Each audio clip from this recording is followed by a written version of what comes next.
சிறகடிக்க ஆசை சீரியல்ல முத்து ரொம்ப கோவத்தோட வித்யா வீட்டுக்கு போய் எதுக்காக என் போனை திருடுன அப்படின்னு சொல்லி கோபத்தோட கேக்குறாரு. வித்யா முதல்ல சொல்லிடுறாங்கல்ல, நான் எதுவும் திருடல, எனக்கு எதுவும் தெரியாது, நான் ஒன்னும் உன்கிட்ட சும்மா கேட்கல.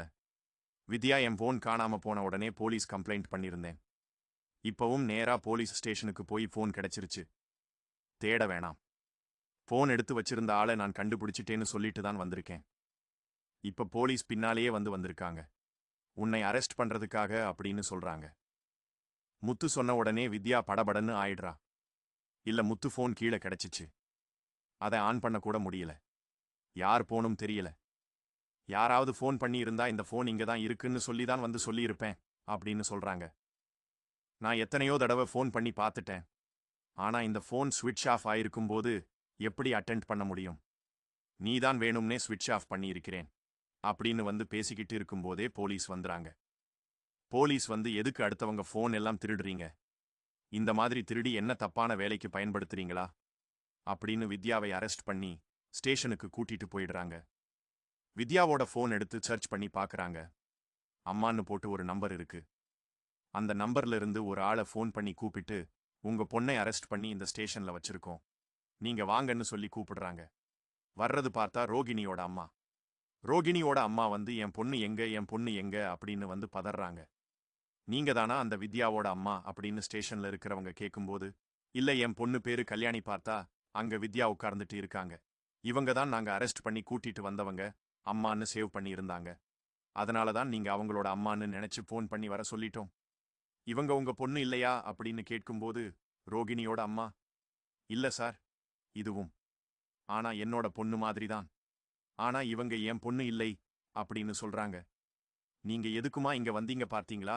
உங்க பொண்ணு என்னை எந்த நிலைமைக்கு கொண்டு வந்து வச்சிருக்கான்னு நான் ஸ்டேஷன் வரைக்கும் வந்துட்டேன். என்னை எவ்வளவு கஷ்டப்படுத்தி இருக்கா. நான் ஒரு தப்பும் பண்ணல, ஆனா மொத்த தப்பும் செஞ்சது அவதான்.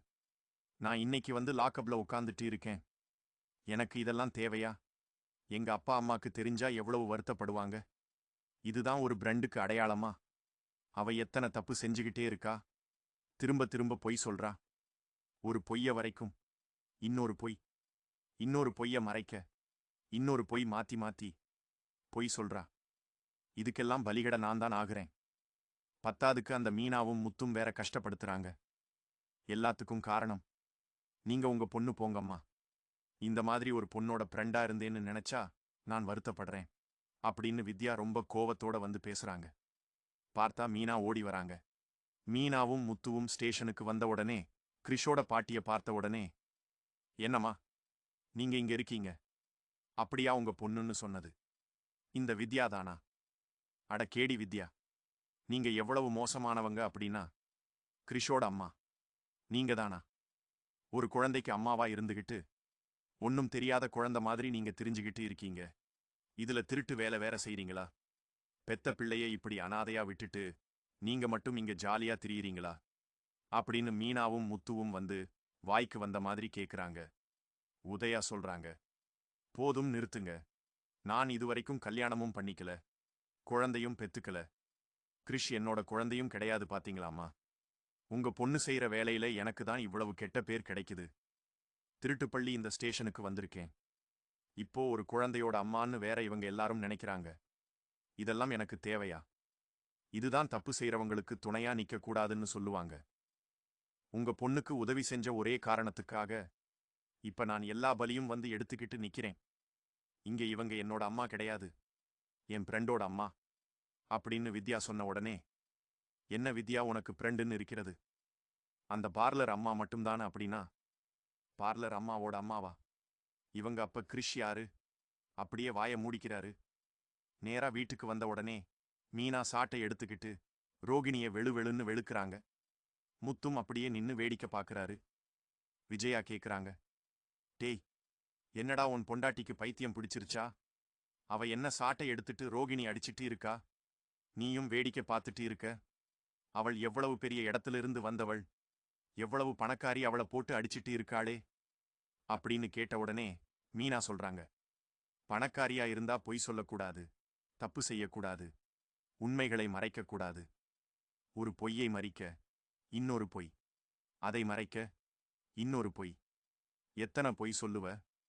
கூரை மேல ஓட்டை இருந்தா ஒரு கல்ல வச்சு அடைக்கிறோன்னு சொல்லி இன்னொரு கல்லு இன்னொரு கல்லு அடைக்கிறேன்னு சொல்லி எல்லா கல்லும் வச்சா அந்த எல்லா கல்லும் நம்ம தலைமேல தான் விழும். புரியல? உனக்கு வித்யா எல்லாமே சொல்லிட்டா. வித்யாவோட அம்மா வந்து ஸ்டேஷனுக்கு வந்திருந்தாங்க. அவங்க தான் சொன்னாங்க, நீ யாரு, எப்படிப்பட்ட ஆளுன்னு எல்லாம் நான் தெரிஞ்சுகிட்டேன். தெரிஞ்சுகிட்டு தான் நாங்க இப்ப வந்திருக்கோம் அப்படின்னு சொல்லிட்டு வெளுத்து வெளுத்து வாங்குறாங்க. ரோகிணி யோசிக்கிறாங்க. என்னது, வித்யாவுக்கு அம்மாவா? வித்யாவுக்கு அம்மா இருக்காங்க? ரோகிணி கேக்குறாங்க. என்ன மீனா, பொய் சொல்றீங்களா? வித்யாவுக்கு அம்மாவே கிடையாது. அம்மாவே கிடையாது. இல்ல, அப்பனா வந்தவங்க யாரோட அம்மான்னு தெரியாதா உனக்கு? நானே எல்லா உண்மையும் அத்தை கிட்ட சொல்லிட்டுமா, இல்ல நீ சொல்றியா? ரோகின் யோசிக்கிறாங்க. யார பத்தி சொல்றா இவ? இதெல்லாம் கனவா? நிஜமா கனவுனா வலிக்காதே. மீனா உண்மையாலே நம்மள அடிக்கிறாளா அப்படின்னா? ஸ்டேஷனுக்கு வந்தது யாரு? என்னோட அம்மாவா அப்படின்னு யோசிச்சுக்கிட்டே ரோகிணி நிக்கிறாங்க.